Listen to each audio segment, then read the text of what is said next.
Well, I just wanted to say, by the way, thanks for taking my call. If it's not a safety issue, then why is it an issue that the government gets to vote on? That doesn't make any sense to me. That's a good point. I think you're getting to what my feeling is. I said restaurants have a right to do it. Okay.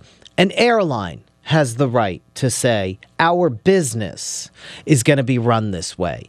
We are going to provide a space for phone users or non-phone users. You know what? You can go and fly on another flight. We don't have phones on here. But the government, unless there's a safety issue, should not be involved in legislating courtesy and nicety. Right? I have another comment along these lines.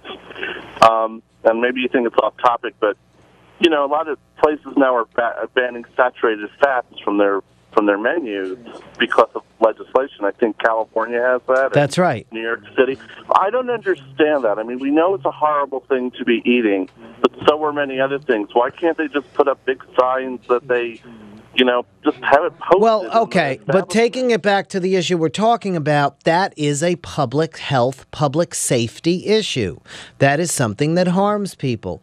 Somebody sitting on the phone talking may be annoying to you, but it's not harmful.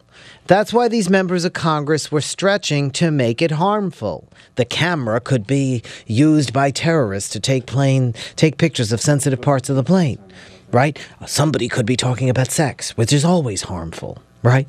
I mean, that's the stretch they're doing here. And I don't think the government should be banning people from annoying other people. I think the airline should be doing that. I have no problem with the airline saying we don't allow cell phones. It's a good point, Joe. Thank you for bringing that up. 866-305-6887 is our number. It's toll free across North America. Phil in St. Petersburg, you're on the Michelangelo Signorile Show. All right. Well, I hate to have to kind of agree with you. I guess I respect what you're saying about the government being involved in deciding whether or not if there's no safety issues, then I agree with you. It's an airline's decision. However, However, if you were the king, you would ban cell phones everywhere. If I was the king, there would be some big changes. Yeah, well, not everywhere, but remember, I live in Florida. Right? You take your life in your own hands when you get in your car and drive, just because it's God's waiting room, and you have folks who haven't taken a driving test since, the horse and buggy. Do you really feel it's dangerous on the road because everybody is a senior citizen driving on the road?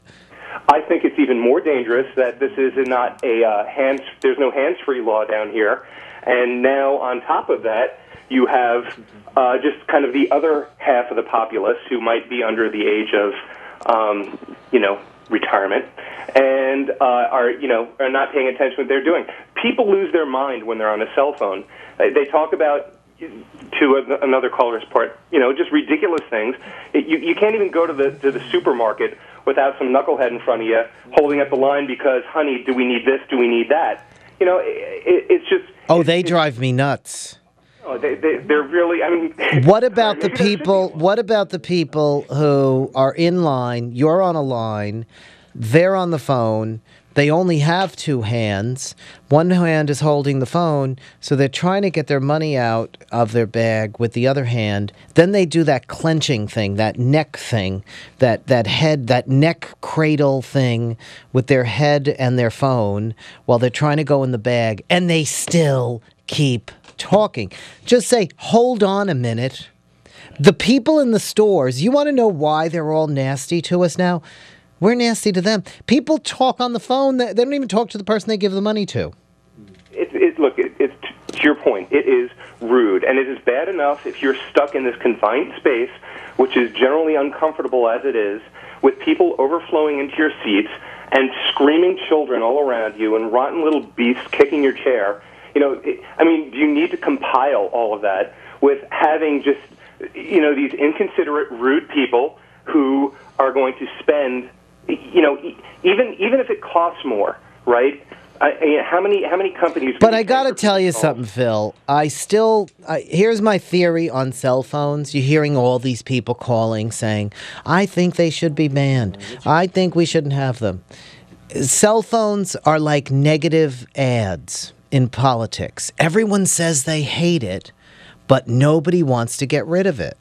You really don't want to get rid of you want your phone there in case every time we talk about this, then you hear parents saying they want their kids to be able to have a phone in school in case there's an emergency. They want to be able to locate them. People really don't want to get rid of their phones. And I'm not saying that. I think that they are a very, very, very important piece of technology, right? I love my phone. Oh yeah, I couldn't live. My new iPhone, I love it. Got my CrackBerry, I mean, I couldn't live without it. But and you heard, I had to admit to texting in the car one day. I did it. I did it at a light. I said, "Oh my God, what are you doing? Stop it."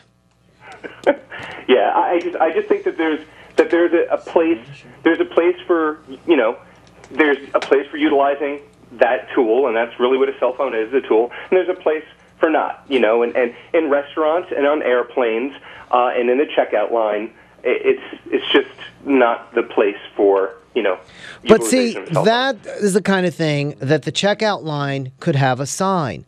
Please put your phone away while on the line. Common courtesy, little 1950s phrases. Not common courtesy helps or whatever. Just some little signs so that people follow the rules. We don't need a law. We don't need the government giving us more laws about how to behave, and really, I mean, this may be why people do act out, because there is too much government telling them how to behave. Phil, thank you for your call. 866-305-6887, toll-free across North America. Let's say hi to Robert in Staten Island. You're on the Michelangelo Signorile Show. Do we ban talking in public altogether? I mean, according to the guy that was just on the phone, if you're in the supermarket asking what you need, I'm not saying you're going to hold up a line, but if you're talking in general to somebody you're shopping with, what's the difference between that and talking to somebody on the phone? Same thing on a plane. If you're talking to somebody on the phone versus having a conversation with somebody sitting next to you, how much more disturbing is that actually if you have the same courtesy for someone? Well, we've been discussing that, right? And it is more disturbing, and people are trying to figure out what is more disturbing about it. And I said, well, people are louder on the phone. But I think there's something else more disturbing that none of us want to admit to.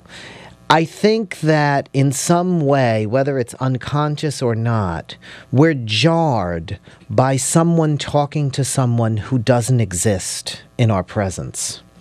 It's jarring. It's a sense of powerlessness. It's a sense that other person has power over you. And there's something about it that freaks us out.